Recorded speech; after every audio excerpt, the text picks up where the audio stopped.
This is BBC One. Now the BBC News with Hugh Edwards. It's 6 o'clock. America is pounded in the world's biggest terrorist attack.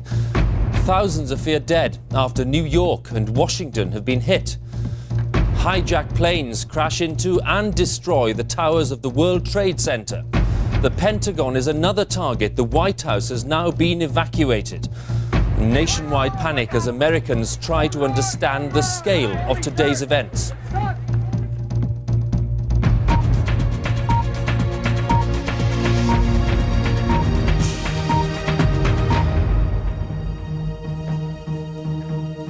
Good evening.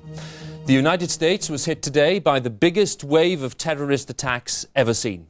Thousands of people could be dead after several hijacked passenger planes crashed into targets in New York, in Washington, and possibly in Pennsylvania. Today's bewildering event started just 4 hours ago when the twin towers of the World Trade Center were hit by 2 aircraft. Both of the massive towers have now collapsed. The Pentagon in Washington was hit and all major buildings have been evacuated, including the White House. The FBI believes the attacks were all suicide missions and several passenger planes are still unaccounted for. There's no word yet on who might be behind the world's biggest terrorist onslaught. As you can imagine, the chaos there is terrifying. We'll have live reports shortly, but first our correspondent David Loyne on what's happened so far today. It came out of the clear blue sky on a mild fall morning in Manhattan. At first, no one knew what had happened. Could it have been an accident? Surely nobody would fly into the twin towers of the World Trade Center on purpose.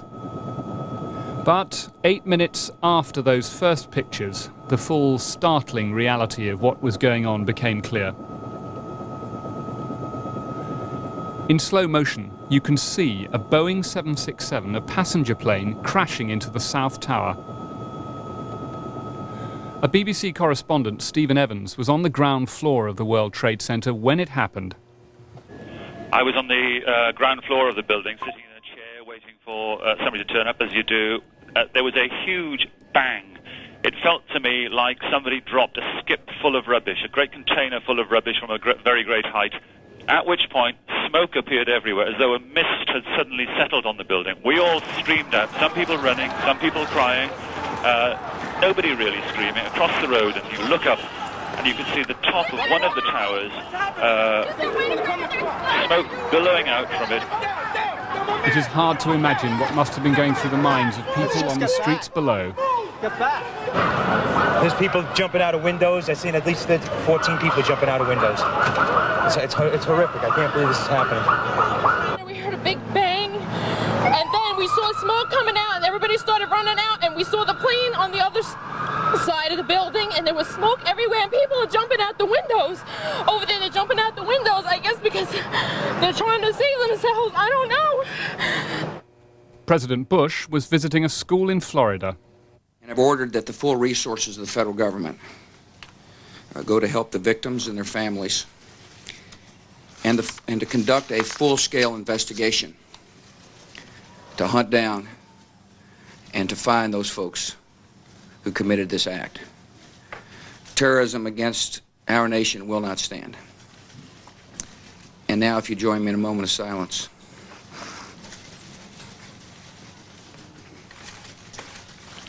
May God bless the victims, their families, and America. Thank you very much. But it wasn't over, not by a long way. Almost as soon as the president had finished speaking, another airliner crashed on or near the Pentagon, the headquarters of the American Defense Department, causing panic in the nation's capital, Washington, D.C. The White House was evacuated, and there was what looked like an attack on the State Department, which runs American foreign policy. Back in New York, firefighters were in the basement of the World Trade Center, wondering if the building above them was safe. But the nightmare went on and on. Now to Peter Jennings and the network. And it was all live on American television. First, one of the towers collapsed. Thanks very much. Completely collapsed. The whole side has collapsed? The whole building has collapsed. The whole building has collapsed? The building has collapsed. That's the southern tower you're talking about? Exactly. The second building that we witnessed the airplane enter. The emergency services had cleared an area around the towers, but they'd not yet succeeded in evacuating the building. The people still inside had seen the other tower go and waved in desperation, but it was too late. And then the World Trade Center, proud symbol that it was of the wealthiest city in the world, was no more.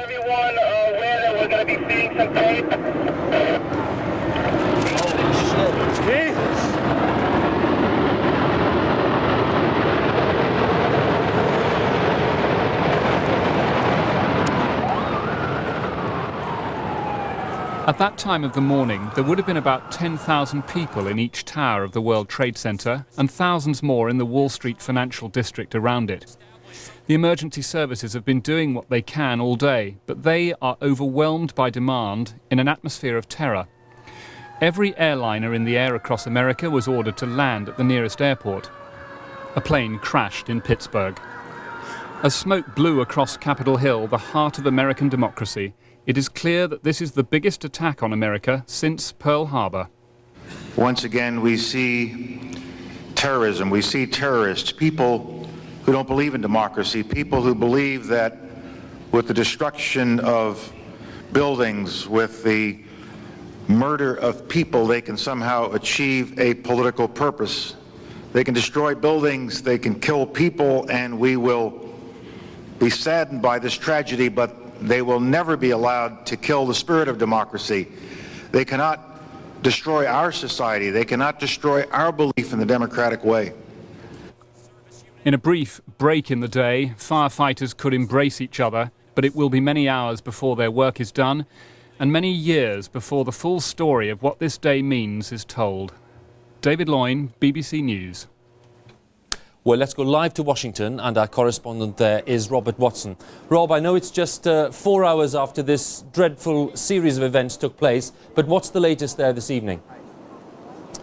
Well, the latest is that if this attack was designed to bring the United States to a halt, to bring the nation's capital to a halt, then it certainly succeeded. I've seen with my own eyes the city come to a complete standstill.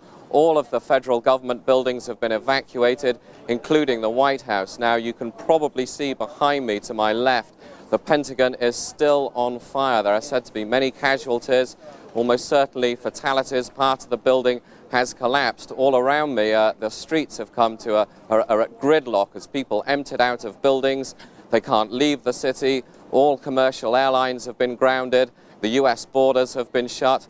This is a scene of absolute chaos and devastation. Rob, we heard from President Bush earlier on saying that all resources will be diverted to try to find those responsible. Is there any word so far from official sources there as to what their thinking might be? Absolutely not, and I think it's fair to say that they are completely stunned by this attack, as indeed are all the Americans that I've come across. And you need to understand that there are thousands of people in the streets here in Washington, D.C. Nobody, of course, is talking about anything other than these attacks. But I think that the security forces were completely blindsided by these attacks. And I think that at the moment, the US government is in some sort of disarray because, as I was mentioning, a lot of buildings have been evacuated. The CIA has been evacuated. The FBI, they are just scrambling at the moment to deal with the devastation. And I think there's some way from finding out who did this and, as George W. Bush has promised, hunting them down and then punishing them. Robert Watson, thank you very much indeed. Now, in just 4 hours, the United States has been under sustained attack. As we were mentioning, the first news of today's attacks came through at 2 minutes to 2. That's British time, of course. Fergus Walsh is with me here to talk us through the sequence of events so far today. Fergus. Well, Hugh, let's look at how the events of today unfolded. It began in Boston when 2 passenger aircraft were hijacked by terrorists. These were United Flight 175 and American Airlines Flight 11, both bound for Los Angeles. They were forced to fly to the World Trade Center in New York. A third plane was hijacked at Washington Dulles Airport. That was American Airlines Flight 77, again bound for Los Angeles. It was flown to the Pentagon in Washington. A fourth aircraft, United Airlines Flight 93, from Newark to San Francisco, crashed southeast of Pittsburgh. Now, the World Trade Center in New York was the fourth tallest building complex in the world, 1,350 feet high. The Twin Towers dominated the skyline of Lower Manhattan. The first impact was just before 9 a.m. New York time, 2 p.m. here.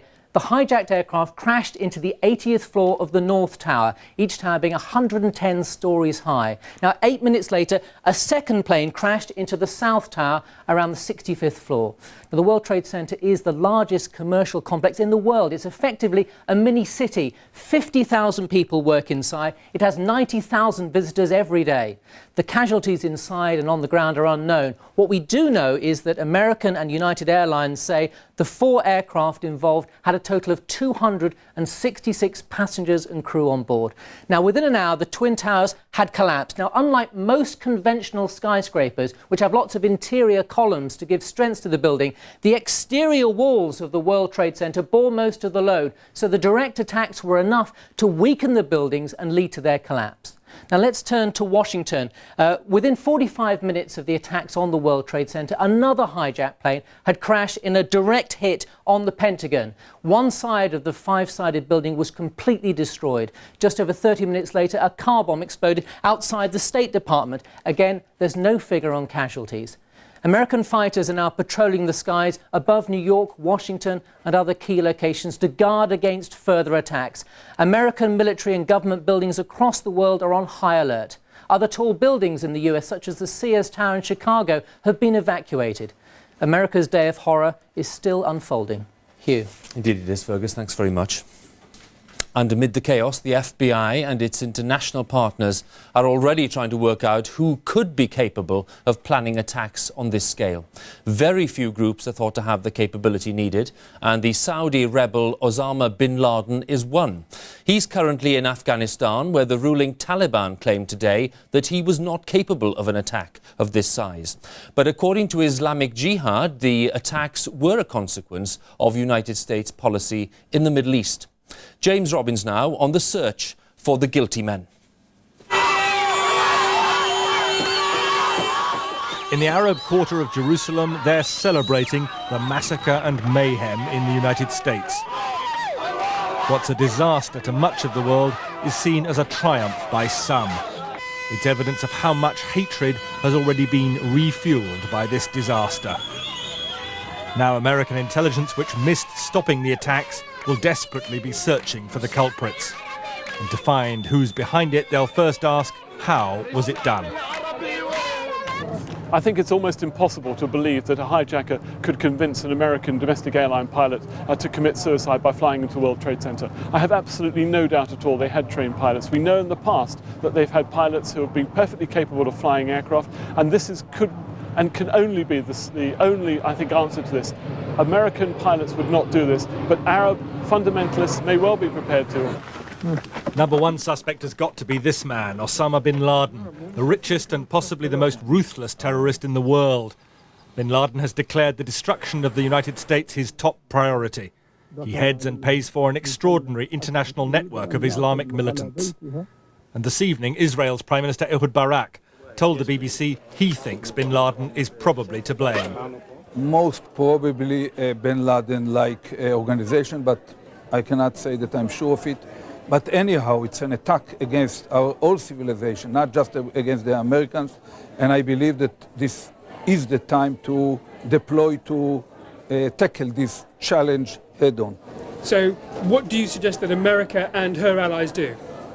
I believe that the whole leading kind of group of nations in the world, led by the United States, the UK, the European Union, and Russia, which is deeply understand the need to struggle against terror, will coordinate a globally concerted effort, diplomatic, operational, intelligence, and even economic. Whatever the response, Osama bin Laden is already accused by the United States of bombing 2 of its embassies in Africa in 1998. 224 people were killed, including 12 Americans. It's only 3 months now since 4 Islamic extremists were convicted of those bombings by a court sitting in New York. Osama bin Laden was named by American federal prosecutors as the mastermind of these killings and a string of other attacks. Bin Laden is also suspected of involvement in this previous attack on today's major target, the World Trade Center. This bombing in 1993 killed 6 people and blew a 60-foot hole through 4 basement levels of the building. And this evening, many Palestinian and other Islamic militant organizations are distancing themselves from today's attacks. Perhaps they're fearful of American retaliation. A leading Middle East analyst in Britain hopes the blame won't fall on the entire Arab world. It will stigmatize many innocent people, law-abiding people who have settled in the West. But what can states do? You've got to be practical. Before today, the worst terrorist attack inside the United States was the Oklahoma bombing of 1995. And it was an American, Timothy McVeigh, who was convicted and executed for that mass killing. But tonight, nobody seriously believes Americans have been killing their own. And the mastermind for these latest attacks is being sought outside America's borders. James Robbins, BBC News.